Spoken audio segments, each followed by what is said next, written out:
Hello everyone, welcome to the Young Cynic Show. It is 11:20 in the AM here in Australia on the eastern end.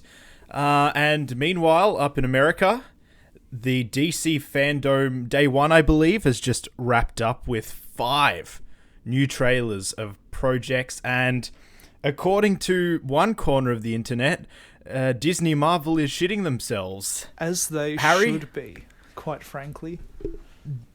So you believe that they should be nervous? Not really. This is a lot of sizzle, not heaps of steak. We'll see when their slate actually starts coming out. We'll see whether Disney should be afraid. But we've seen in the past DC are so good at putting together a trailer for a DC movie. are fantastic at marketing. They are really good at marketing. They made us believe that Batman v Superman was going to be a good movie. And Suicide Squad was going to be fun and jovial and not the depressing colourful shit it is.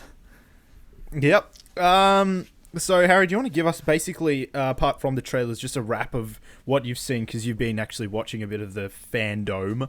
What's been your recap so far of it? Yeah, so over here in Australia, unfortunately, this thing started at 3 a.m. So I had a bit of sort of out of order. I watched from like 9 onwards, and I was catching up during the off parts. But I'll just quickly run through some stuff that Tyrone's probably not as interested in. We'll just tick it off so we've all got that covered. Yeah, easy. So Titans Season 3, going to introduce Red Hood, Scarecrow, and Commissioner Barbara Gordon, which is like good stuff. So the question is, Titans has vastly improved since the horrifying trailer debut. That's all. I basically don't know anything apart from that Jorah Mormont was Batman. Yeah, he was like a weird sassy Bruce Wayne, but it was like in Dick Grayson's mind. Season 1 was too dark. Season 2 they had a lot of fun with, because they brought in Aussie Nightwing, Aussie Superboy, and we love that. Yeah. But Season 3 is going to be good, hopefully. Then the new game, Gotham Knights, starts with Batman is dead, and he's sent out this protocol that is sent out when the Batcave blows up, and it's to Nightwing, Batgirl, Red Hood, and Tim Drake Robin, and it's like, you guys are going to have to fill my void. I'm dead. Shit. And it's a Court of Owls video game, and I'm like, you got my attention. As soon as you said Batman's dead, and from the sound, from the title of the game, I thought it was going to be like the Dark Knight Returns. What is it? What do they call themselves? The Sons of Batman or something like that? No, it's the Gotham Knights. Okay. And a lot of the internet are like, we want to play as Batman. We've been waiting 5 years and we don't get to play as Batman. But I think this is a breath of fresh air into it, and we'll see how we go. Then we got a little bit of information from The Flash. We got there's going to be a new suit, and recently we found out that Affleck and Keaton are both going to be Batman in it. Oh, so it is Flashpoint, isn't it? It's going to be Flashpoint, yeah. Okay, alright.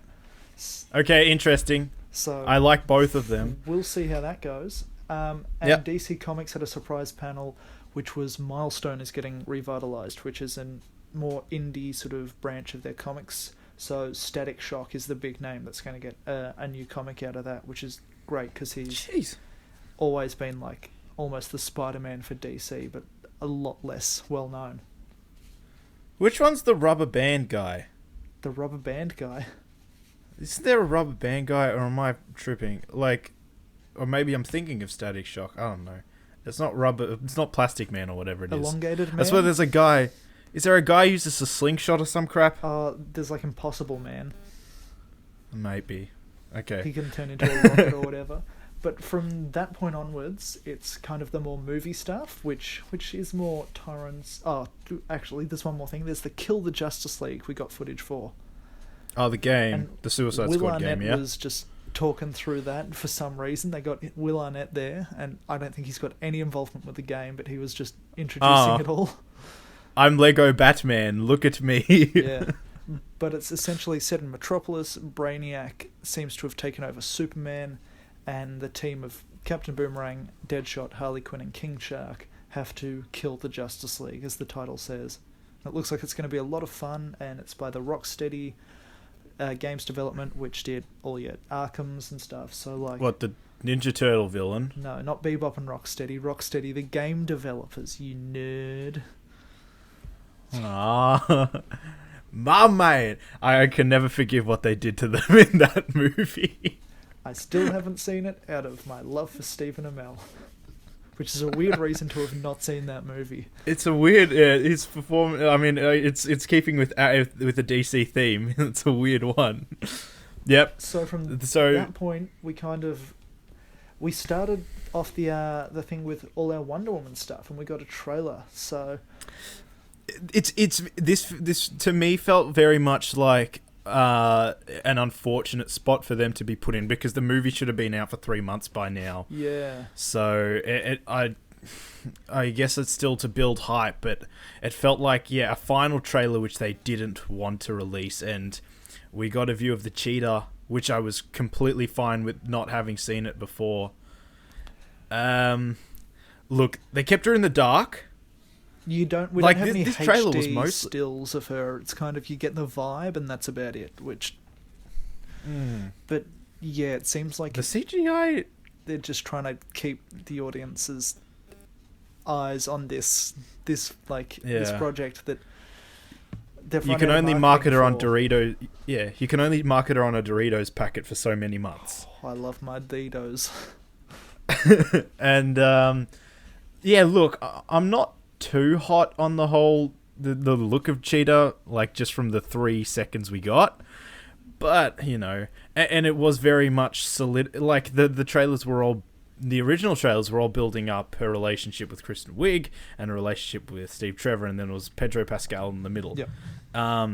Now we can kind of get a grasp of how it all intertwines a bit more. Yeah, that kind of was a letdown for me. It was kind of like, you're telling us what this movie's about. Like, for instance, when the original Batman v Superman trailers came out, there was the Comic-Con trailer, which was incredible. Yeah. But then there was that one where they revealed to us that Doomsday was going to be showing up, and everyone's like, oh. And everyone looked at the cave troll behemoth, and they were like, what? I mean, how many memes are going to come from just Cheetah looking like the Cats? Like, I've seen comments already, like, Kristen Wiig looks like an extra on Cats, and it's like... He's straight out of it. It's like, Cheetah was first, but yeah, you can't really change that look too far from Cats, because that's just what the character is. Yeah. But yeah, it looks like Maxwell Lord, who, like a couple of weeks back, Pedro Pascal said he based his performance off Trump, because he's this charismatic businessman who's got a huge ego, and he seems to have like a wishing rock or something that is probably what brings Steve Trevor back and makes Kristen Wiig the apex predator. Right. I just feel like, I reckon Patty Jenkins is probably watching this trailer like, no, stop it. Yeah. Just show the other trailer I put out a few months ago. This is like giving away like some not vital bits of information, but more than they wanted to, you can definitely tell. And like, there was a later panel between interesting things where they played a game of like werewolf. The cast of Wonder Woman were like playing a game of werewolf, like, who's the super villain and who's this, and it was just padding for time, and you could tell that they were like not interested in this event just as a collective, because clearly like the heads at DC are like, you're doing this whether you like it or not. Yeah. But so next from one. that point onwards, I believe the next thing we got was information about the Snyder Cut. Boy.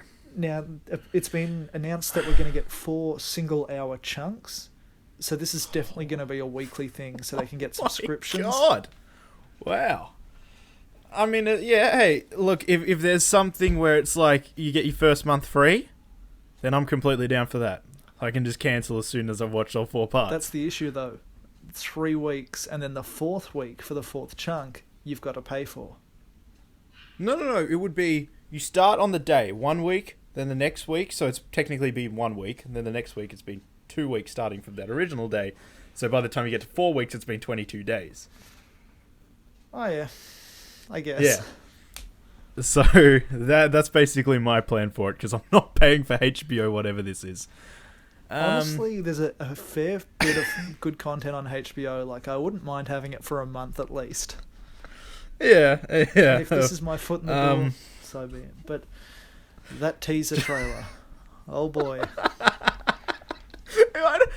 Okay, look, honestly, if you genuinely thought the trailer was good, can you please tell me in the comments why, apart from they showed footage that wasn't in the original Justice League? My God, the grain and the dark is back. They've obviously scaled down the saturation. They've adjusted the hue. Oh my God, they've turned the brightness down to like negative 45. It's like... My gripes with this trailer began immediately when I heard Hallelujah playing, and it played for the whole trailer.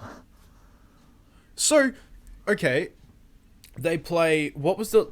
They played Everybody Knows by Leonard Cohen in the opening credits of Justice League, and it was so tonally out of mix with the rest of the movie.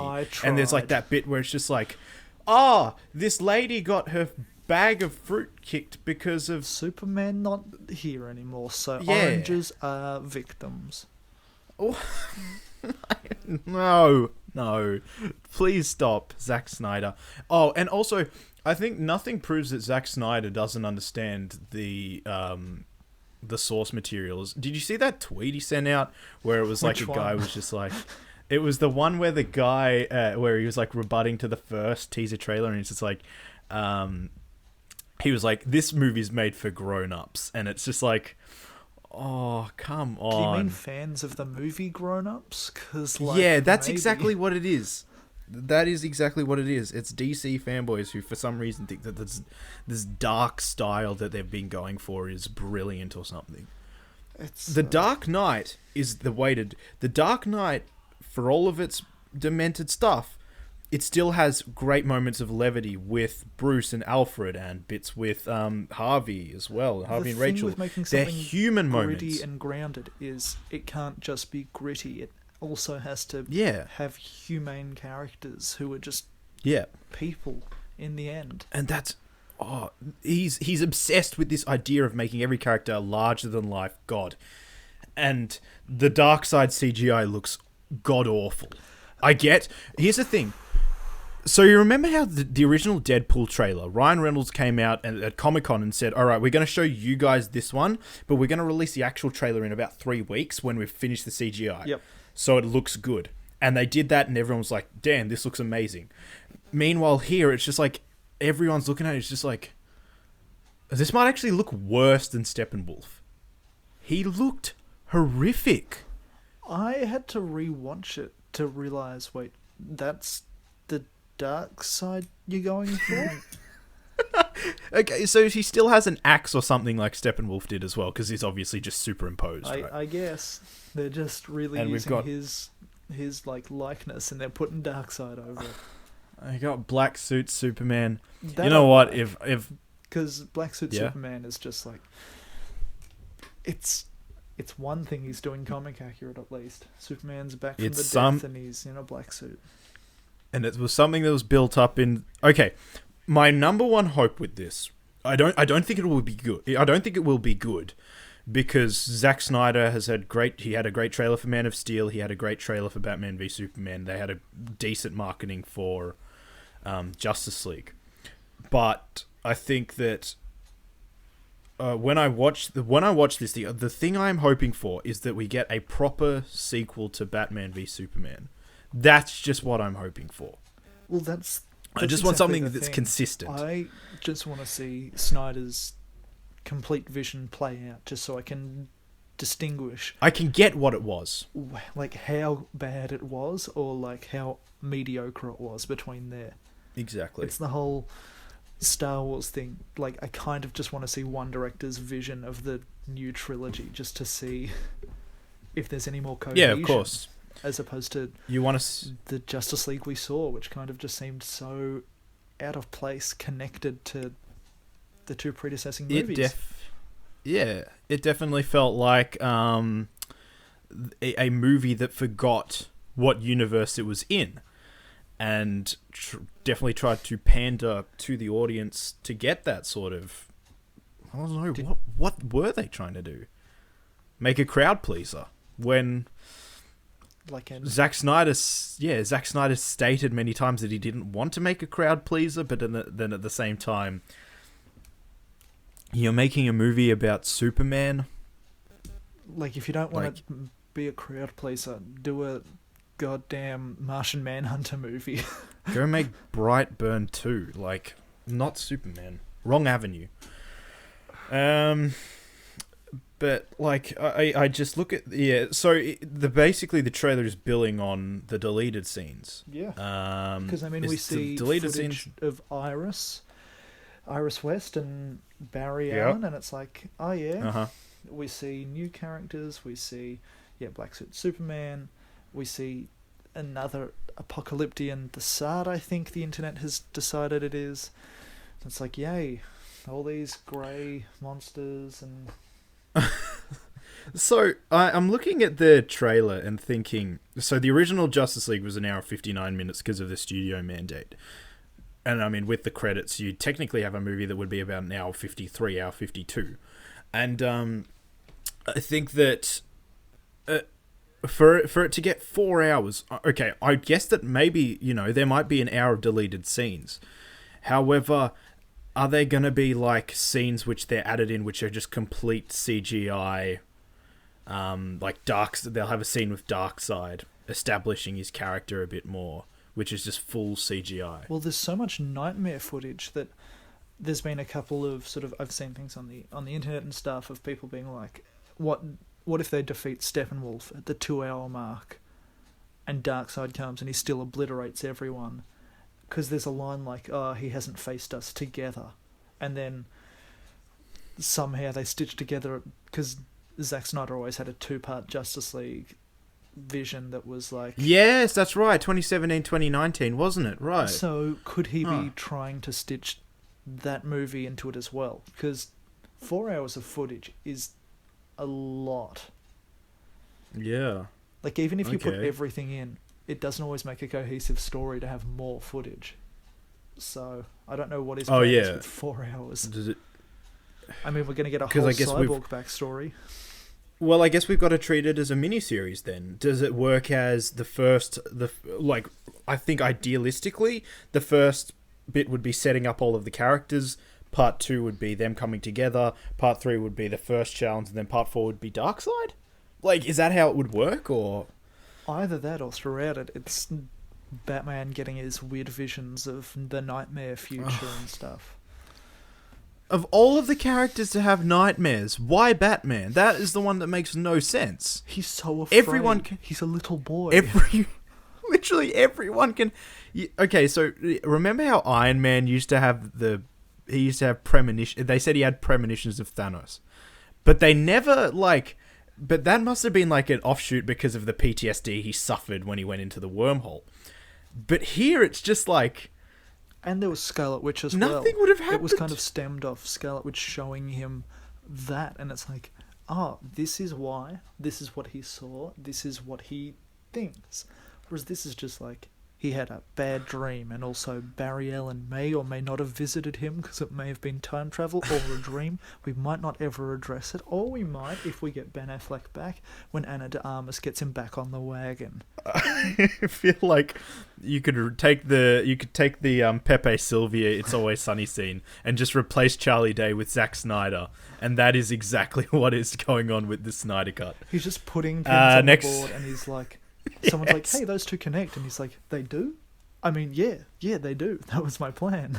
All right. What do we have next? So next we got some interesting, almost like concept art from Black Adam. And we got a lot of talking that most of the information got out because it was really just the extended teaser we got yesterday for Black Adam. Yeah. But you had some thoughts on that? Yeah, the way it opened, it looked like the Welcome to WrestleMania promo package with the Rock standing there like that. It looked like he was about to come out and say, it's on or something like that. But I think I found the style to be interesting because we all you see the Marvel behind the scenes where they've got the Kevin Feige will be talking about what's next for the MCU, and they'll have stills of that sort of concept art of the character with like the semi-animated background. And I actually really like the look of that. And to be honest, I wouldn't mind seeing stylistic changes in the movie like that. My problem is, though, as someone who's not an avid comic book reader, the lore they slate a lot of exposition on you in about a minute and a half of just the Rock voiceover.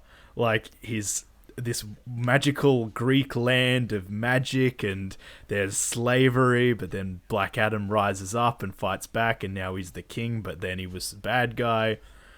Why not just go straight to putting The Rock and Zach Levi in a movie together? Why do they got to go through the whole rigmarole of making a Black Adam movie?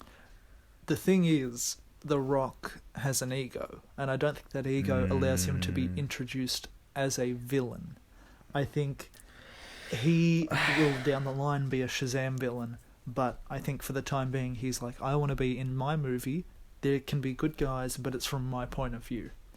Because he's going to be weird, the leader of Karnak, and they spoke about apparently the villains are going to be like JSA members. So you've got Hawkman, Dr. Fate, Cyclone, and Atom Smasher, who I think they've cast Noah Centineo as, who was in one of those To All the Boys I've Loved Before, or The Kissing Booth or something.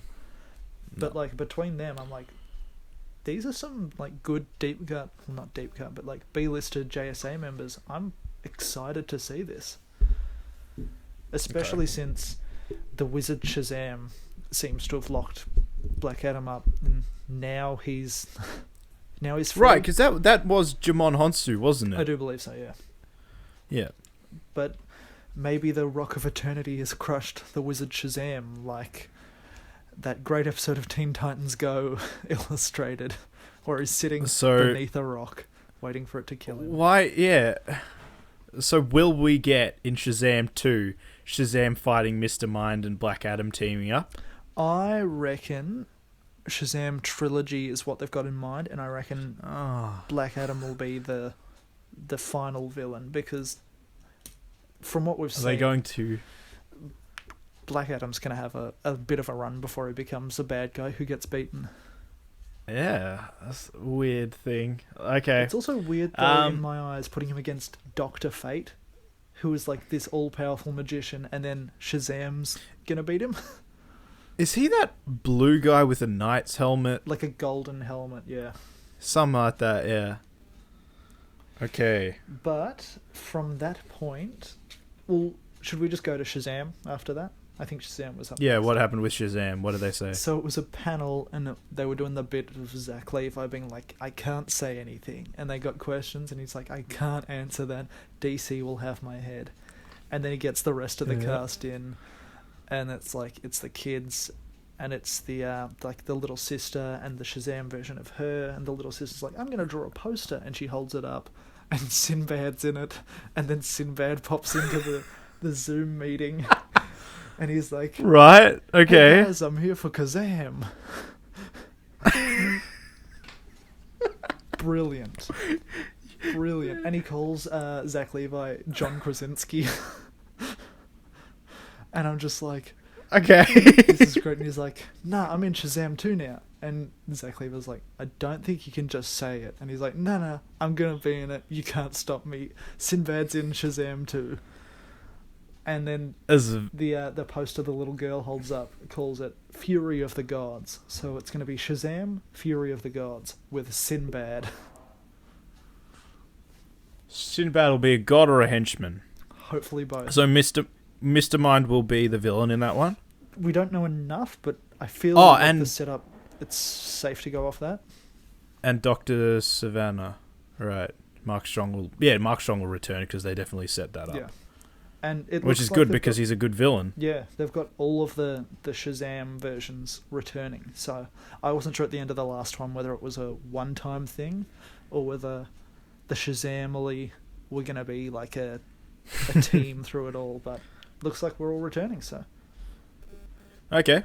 But cool. That's about all they could tell us. And Yeah, fair enough. They probably haven't started filming yet, have they? Yeah. No, well, of course they're not. But they have got Sinbad involved, which is all they need to do so far.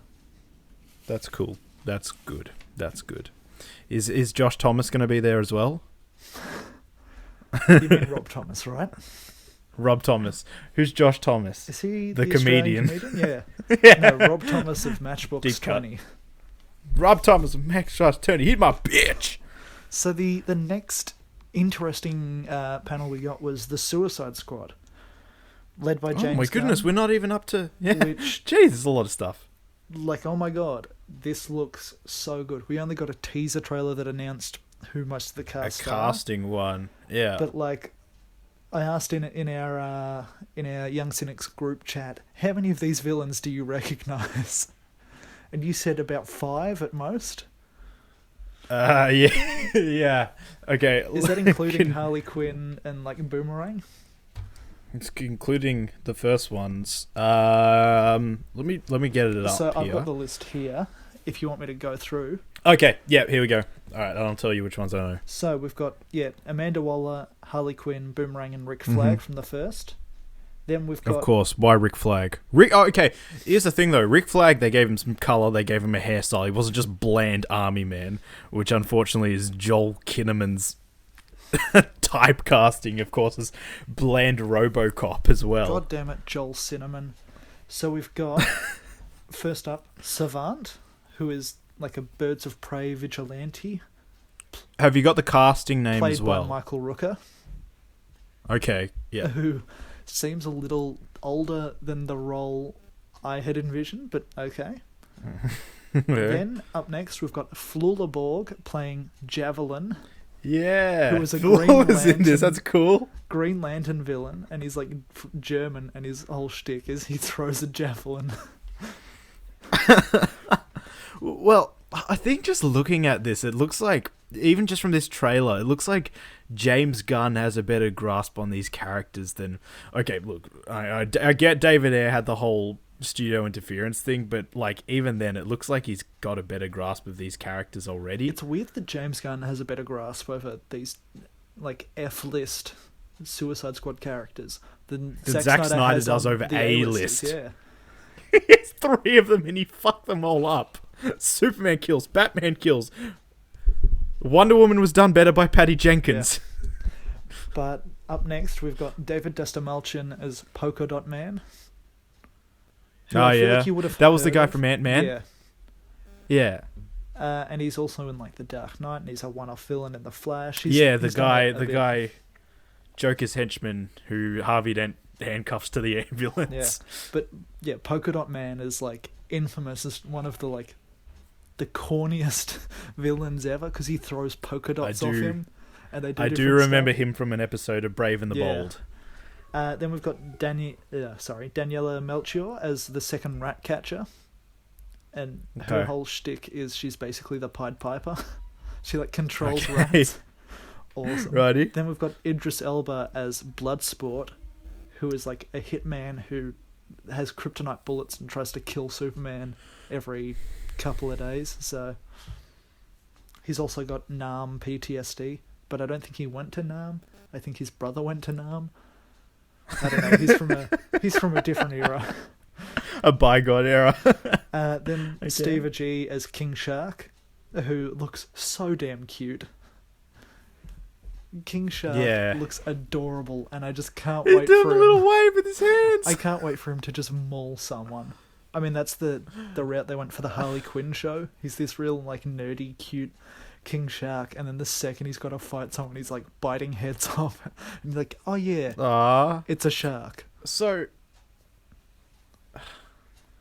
why is it basically what they did with the Hulk in Endgame? Yeah. Well, because he's I'm trying to think. he's either a demigod or like a metahuman, depending on the incarnation. I reckon they're going to go the demigod though, because he's half man, half shark. It's kind of like a semi-movie cliche. There's the big hulking character who's kind of cutesy, but then decides to kick ass when he can. Yeah. Then up next we've got Mei Ling Ng as Mongol, who is like an apocalyptian villain. She's basically, if you think about it, got the powers of like Starfire and Superman, but she's a villain. Then we've got Peter Capaldi. So she should be OP as hell. Yeah, depending on how much they give her power set from the comics. Okay. We've got Peter Capaldi as the Thinker, which I'm looking forward to Cool. a good thinker after season 4 of The Flash. But Peter Capaldi I love in everything, so like he's going to kick butt. Hopefully. Paddington, where he's hitting on Nicole Kidman. That's beautiful. There is an undesirable on your roof. Go watch Paddington. And Paddington 2. They're phenomenal. Then we've got Alice Braga as Solsoria, who just seems like... We've got a lot of vigilantes. I think she's just another one of those. Up next, though, very exciting, John Cena as the Peacemaker, who loves peace so much he would kill for it. And He looks like a... described him as douchey Captain America. I was going to say, he looks like corny Judge Dredd. Well, he looks a lot like the Apocalyptian Orion from the New Gods, but like Judge Dredd as well, he's got the same vibes as, so... Yeah. It's going to be very interesting. Then... Douchey Captain America, awesome, okay. And John Cena's just going to ham that up so well. We've got Nathan Fillion... Sorry, go on. Yeah, he's an underappreciated gem. Problem is he picks really shitty scripts. Yeah. Unfortunately, Trainwreck's the best movie he's done, I believe. Or maybe I'm just remembering because it's him in his scenes. What else has he been in? He was in that Blockers movie. Playing with Fire. No, that's which you Spectral. can go check out our review, my review for that one. God. Other movies as well. This will be his breakout role as an actor then. Scooby-Doo WrestleMania Mystery as well. As himself, yeah. Yes. Then we've got Nathan Fillion as TDK, who James Gunn regular. I'm pretty sure, by the diagrams and everything we've seen, is a retitled version of Arm Fall Off Boy, whose powers are his arms fall off. He uses them as weapons and then they regrow. Has Nathan Fillion been in a Guardians movie?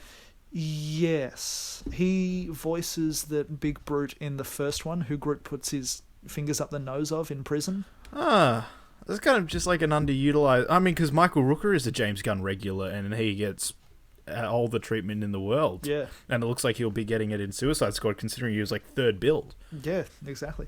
I think it might have been like with Guardians, a scheduling thing or something along those lines, but who knows? What else would Nathan Fillion have going on? Nathan Fillion the new episodes of Castle guest starred have on every show ever. I know, it's amazing, isn't it? And now he's on his own show, The Rookie. Like, oh yeah, where okay, when you hear the title The Rookie, you think, okay, it's going to be a hotshot cop out of the precinct, but no, he's just like a middle-aged guy who's new, and just like all the young people are bullying him. but also, Who wants to watch that? How many seasons can Nathan Fillion be a rookie cop for? Like, is the shtick not up after like one? First half of the season, isn't it? I mean, considering it, if it's a TV show, like, surely you'd crack some cases and then they'd stop calling you a rookie. It's like New Maybe Girl. that's just his... How long is she a new girl? New Girl, season 1. Season 2, Old Girl. Who else we got? I know Sean Gunn's name was in there. Sean Gunn as is up a next mocap as character. Weasel, who... I looked up the power set. He has claws, has super strength and super speed. So I'm like, so cheetah, but not a cool animal, a bad animal. That's just brilliant. And his bug eyes in the teaser just look so funny. It looks like one eye's looking at you and one eye's looking for you, like just from what I've seen. And I'm like, great, I love it. And then the final squaddy, Pete Davidson as Blackguard, who is another vigilante. And okay, so like this cast sounds amazing, absolutely amazing. Also, it's like where's the connective tissue through this cast? Also, where's the like Guardians of the Galaxy 2? I think suffered from the problem of too many. They were trying to juggle too many balls. I think in the end for me, well, like apart from over like too big an emphasis on the serious moment undercut with comedy, but but Guardians 1. Don't you see? Huh? This is a Suicide Squad movie. They are going to kill off at least like 3 of these people. Oh yeah, at least make me not care for them, but get some semblance of an understanding of what their character is. That's all I ask, and I think James Gunn will be able to do that perfectly. Whether or not they can climb anything. That's all I want to know about a character before they die. If he can make a movie as good as Super, then I'm happy, because Super is great. I like Super more than I like the Guardians movies, just because it's really sick and demented. And Ellen Page just goes off the rails in that movie. There is like an aspect to James Gunn that like he's great, but also like you kind of need to let him go all off the rails in an MA vibe. Well, I think that okay, Slither, I think to me is kind of like James Gunn works on, if you can trust, like maybe Super might be this kind of gem, I feel like, of this perfect, but then you get movies like Slither where it was kind of like he was given too much creative freedom, where it's just like, I'm gonna reference every single horror movie that you've ever heard of and put it in one movie, and you're like, pick a handful, okay. Make them great, make a movie. Yeah. Meanwhile, with Guardians of the Galaxy, I think when he's got some sort of restrictions placed on him, I think you get this perfect mix. But just from like that lineup, I'm like, holy shit. And it's been described as like a 70s war film. Yeah. Like, but how? Alrighty. But yeah. my question is, yeah. Who do you think are going to be the squaddies who get...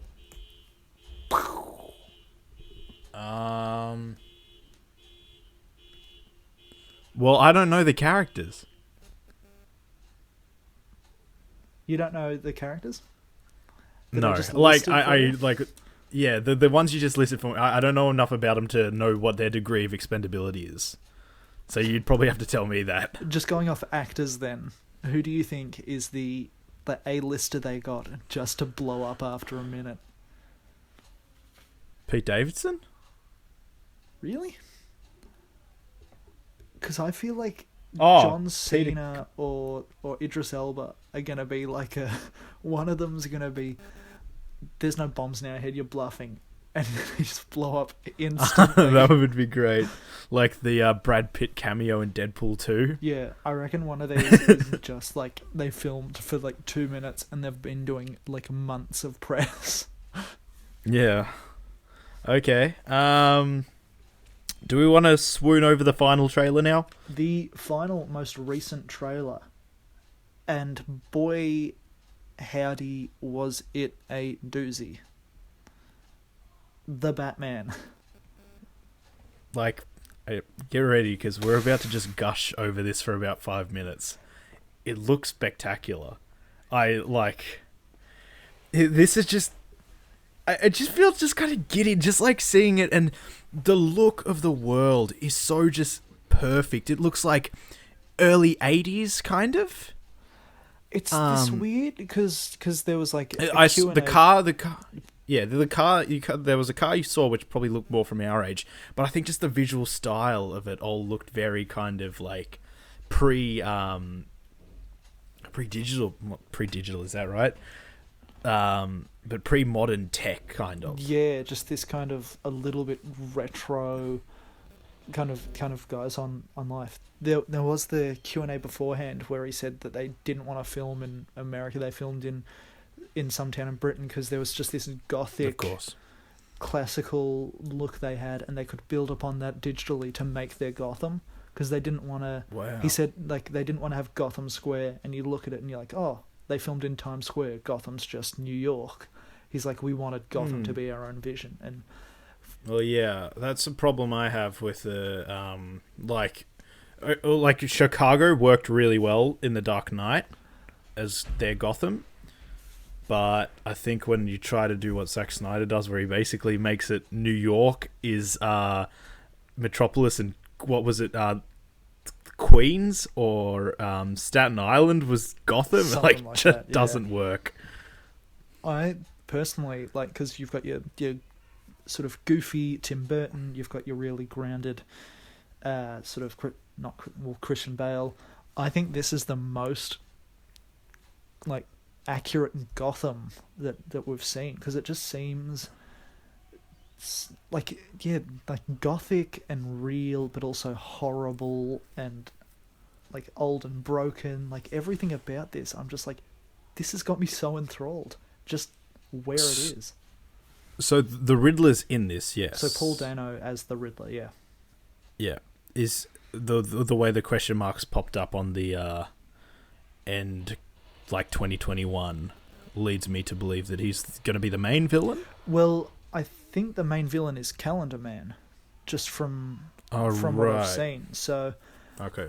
And Matt Reeves said that like your Riddlers, your Penguin, your Catwoman, they're all, because this is the second year of Batman in the universe, they're all just beginning, and their progression is the progression of this movie as well. So we're not going to have any fully formed Jokers or like a Batman like in this. It's just going to be, we're getting them as they go, and I think that's because great.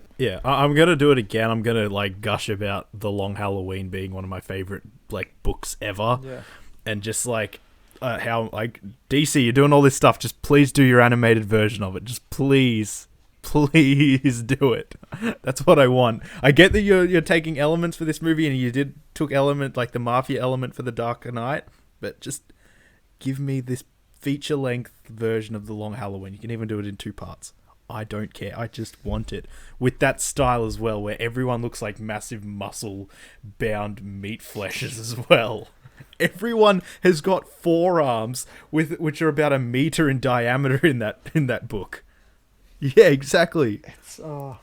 It is just something fantastic. Something else. Like... And I mean, we have got John Turturro as Falcone in this, so like there are little bits and pieces that it's like, how much inspiration are they taking from Long Halloween? Is it completely Long Halloween? But just little bits, as like the car drives into the courthouse, and the way Robert Pattinson looks at the guy, where it's just like 4 Batman on his chest, just the way he looked at him. I was just like, oh my gosh, he's just... I'm completely sucked into his performance, and I'm literally a minute and a half through a trailer for a 2-hour movie. Like, he's gonna kill it. He's gonna kill it, isn't he? And I mean, like, you hear him say, 2 words? Like, I'm vengeance. And you're like, this is Batman, but it's not gravelly, but it doesn't sound like Robert Pattinson. Like... It sounds like a certain animated perfectionist. I'm just... And, like, I've heard that it's 7, but Batman, and I'm like, yeah, kind of, because I'm glad he didn't say I'm Batman. Because it was very much building up for. It's like, who are you? I'm Batman. I'm Batman, but then instead he says I'm vengeance. It's like, there you go. Don't give them what they want. Don't go the obvious route. I also feel looking at him like he's not going to be the one who says, I am Batman. He's the one who creates the mythos, and you know who he is. And Andy Serkis sounds like an Alfred who will kick your ass. Andy Serkis sounds like an Alfred who's always got one hand on a shotgun. Like one of my big issues with the Joker was the Alfred scene. Joker basically fucks up Alfred, even though, I think he's Todd Phillips, he's a war doctor. That's Alfred. Like he's exactly still holding his own. He's not getting fucked up by some creep who's a clown. That movie was very much its own interpretation of the Batman universe, apart from Batman himself, which was okay. But like, to just hit all of the notes so perfectly, and just like the way his hair's all disheveled and the black paint over his eyes. When he's got the motorcycle helmet and he's got like a bandana on his eyes, and you just look in those eyes and you're like, that kid's parents were shot in front of him. I can The tell. the one bit I wasn't like, there's a bit where Jeffrey Wright turns around and as New Gordon, and you see the suit for the first time, and I was like, I'm not like, I maybe seeing it with, it was very much in like the full light, and I think it was maybe, I guess, turn it down on that scene, because I think when Batman is out there in full light, the suit always looks silly no matter which version it is. So maybe, I don't know, that's something you could fix in post, just turn down, maybe take the guys who did the Zack Snyder thing and just turn that shot down for that very moment, because So you're saying turn the saturation and hue up, right?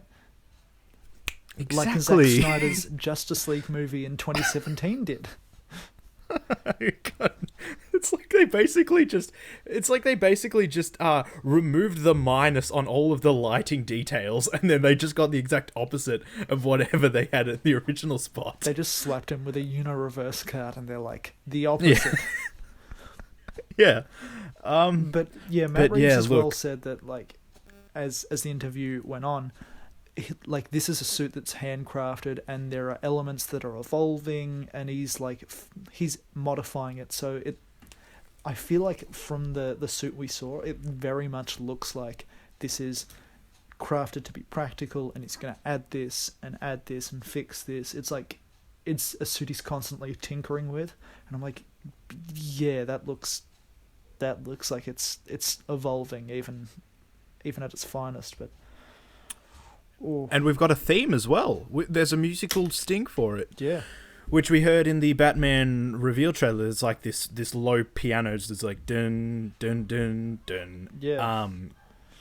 And that played towards the last 30-40 seconds of the trailer as well. So maybe that feeds into a larger, more grand music set. Have they announced who's doing the music for it? I'll give it a quick look. I don't believe so. But we also got like that Nirvana song playing through the start, and I'm like, oh boy. I like that song. Was much better than the way the Justice League. It's like Zack Snyder thinks his movies are so cool. They're so awesome. They're so profound deep. Deepness and sadness to everything Zack Snyder does. Somehow there's like a declined level of schlock. I think people. One thing about Tarantino movies, there's a weird little side see. Tarantino movies are very much heightened schlock. They're like well made, but there's always that bit of silly quality to them with the blood and the violence and the way the characters talk. Meanwhile, Zack Snyder is just like, he thinks he's making this bit of gold with like these moral questions and all of this stuff, but really his dialogue and the way the characters act to such a grandiose level turns them into big budget schlock. Yeah. And I mean, you know when Shrek uses a song better than your trailer, that you're probably not kicking goals. No. Here we go. Music by Michael Giacone. Oh, perfect. Couldn't ask for a better modern musician. Well, yeah, I like most of his stuff. Like his Star Trek scores, his new Spider-Man themes were good. Cool, baby. But then you got stuff where like his Doctor Strange like stuff was very forgettably. He did The Incredibles, right? Yeah. Yeah. So I'm sure he'll. Incredibles, Ratatouille, Inside Out. He did the he also did the music for Rogue One, but that's not his fault because he was basically flown in with only 4 weeks to write a full score because Alexandre Desplat was booted off, or he had to go do Shape of Water or something like that. I don't know. Good call on his behalf. Yeah. So I'm looking at this. He's done the new Batman movie music. I also want to quickly touch on Jeffrey Wright's Commissioner Gordon. Like, yep. Just the whole GCPD and like the Gotham City sort of police department. I'm like, this is all looking like it's going to be great. Like, Jeffrey Wright kind of seamlessly fits into that role. I was really hyped for J.K. Simmons in Justice League, which who knows if we'll get more footage of him. He got one scene, didn't? Oh, he got two scenes. He got the scene where he meets them for the first time, and then there was like an end montage scene where he puts on the bat signal. He got absolutely nothing from him. So, and like we saw all those photos of ripped JK behind the scenes. I know. I mean, all that work, and he's just covered in a trench coat. But I reckon Jeffrey Wright is going to kick ass as the commish. And that scene where Batman, like before he says "I'm vengeance," where he like walks up to that guy, and he just grabs him and he just pummels him, and you're like, oh. I mean, Matt Reeves is coming off pretty much one of the most consistently great trilogies of all time. Yeah. Robert Pattinson is coming off one of the greatest performances of the century, and Edward Cullen. Well, I mean, him and like Willem Dafoe is definitely like above, but that's because he gets to do more with that character. But like Robert Pattinson, the way he's like, it's all buried underneath, it's all bottled up for those first 2 weeks, and then it comes out. It's just this perfect like crescendo that they reach in that film. I'm so excited for that movie, though. I think like just his performance and the subtlety he gives to just so much of it really speaks in a profound way. Like, I feel like Zack Snyder's direction, like he thinks he's getting a Robert Pattinson performance when he's really getting the schlock that we see. Mm-hmm. Yeah. In terms of being so grand and subtle and off-key. Like all of... Because that's the thing. These trailers, the Wonder Woman thing looks fun. Black Adam looks like it will be fun. Justice League, whatever. What was the other one? Suicide Squad. Shazam 2 will be fun. The Suicide Squad will be fun. It'll be better than those ones. But I feel like this is that one movie where I'm thinking I'm actually going to go into the cinema, and probably before the thing starts, my heart is going to be genuinely like pounding. I'm going to be excited for this movie, which I don't get the vibe from with any of these other ones. I'm going to be genuinely like, oh, I can't wait for this thing to start. I feel like I'm definitely the same. Suicide Squad is a close second, but there's still a little bit between the two. Like the Batman just feels like something else altogether. Robert Pattinson and Matt Reeves, like that is a combination which right now is something to be really excited about. I feel like this is going to be, in the way that The Dark Knight influenced movies for the rest of the decade, I feel like this is going to be the new, like this and probably Joker are going to say a lot for movies for the next decade, whether that's for better or worse. It's going to be finding that, it's got to be finding that perfect balance. And ultimately, look, by the end of the decade... Okay, here. End of decade, who's winning? Who's in front? Marvel or DC? Early prediction. Because I'm honestly thinking DC might be. I think DC have more runway to go up. Yes. I think Marvel have hit their peak. Yeah. And I don't think the audiences are not going to be as comfortable going in... Okay, Black Panther...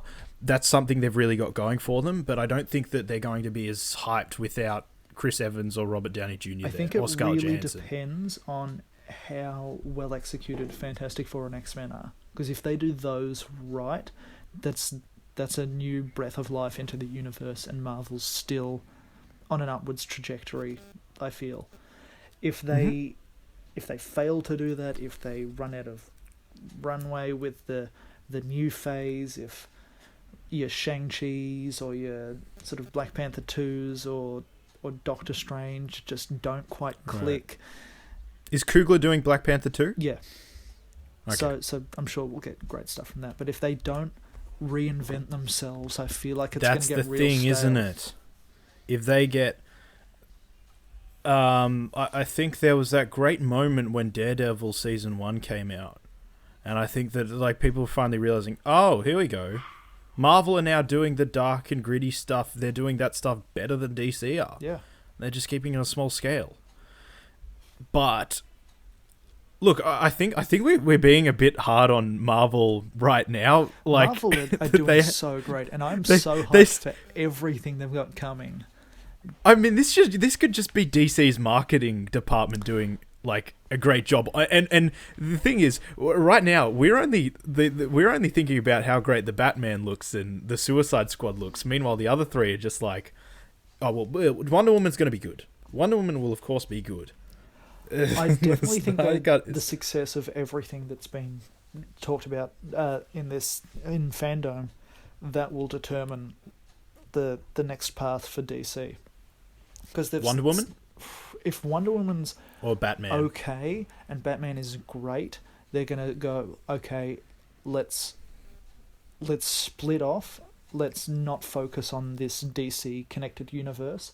Let's do more the Batman things, because they've talked about the multiverse and everything, and how the Batman is its own universe, and Affleck and Ezra and Henry Cavill are all the multiverse with Keaton and the DC TV. But yeah, the Batman is really exclusively on its own, so I feel like if that's the most successful, they're going to see that and they're going to go, let's make individual universes. Yeah. I think that, like, with the Snyder Cut, I think, is kind of just this thing where it's just like, if it's good or better than the original, well, people are going to be like, well, why didn't you release that in cinemas? And if it's bad, it's kind of just like, well, what'd you expect? Zack Snyder's come in and just Zack Snydered this Zack Snyder project that got weeded by Whedon. There's no loss for DC. It's kind of like, with the Snyder Cut, no. Yeah, we saw that coming, or you actually didn't do too bad. I mean, it's a $30 million cost, but there's still no loss. And HBO Max it's a win-win situation for them. Yeah. Either way, if it's bad, like, there'll still be people who because look, here's the thing: there are a good majority of people who already have their mind made up on whether they're going to like it or not. There are going to be people who actually absolutely hate the thing and think that it should have been, I don't know, it should have been fixed long before they even started. Or there's going to be the Zack Snyder people who are going to be, I think this is going to be great. Meanwhile, I'm thinking at the moment, you know what? It might add more, but will it be worth it? We'll see. Out of all the movies we've seen stuff from, like, if I had to pick one that I didn't see, it would be Snyder Cut. I just have no excitement or interest to see what his vision brings differently from what we saw. I envisioned myself sitting down in front of the TV, and Snyder Cut's ready to go, and I'm just going to be like, this is going to be the most fascinating hour that I'm probably going to watch on TV ever, because I just think this, it's not and fascinating for all of the wrong reasons. It's going to be, it's not going to be, oh man, I can't wait to see how they redeem Cyborg's character. It's going to be like, how does he kick Joss Whedon in the balls here? Like, that's going to be what it's going to be like watching it. How do they change the Wonder Woman bank robber scene? They're like, what is your name, Mr. Bank Robber? Oh, Joss Whedon. Wow, you really are a disgusting pervert, Mr. Joss Whedon. They're going to do what Rise of Skywalker did to Rian Johnson. Like, this is no way to treat a Jedi's weapon. And then Luke Skywalker gives a middle finger to the screen and says, fuck you, Ryan. Yeah. What the fuck, Disney? You made a better movie than you did. Alright, that's all I'm talking about that.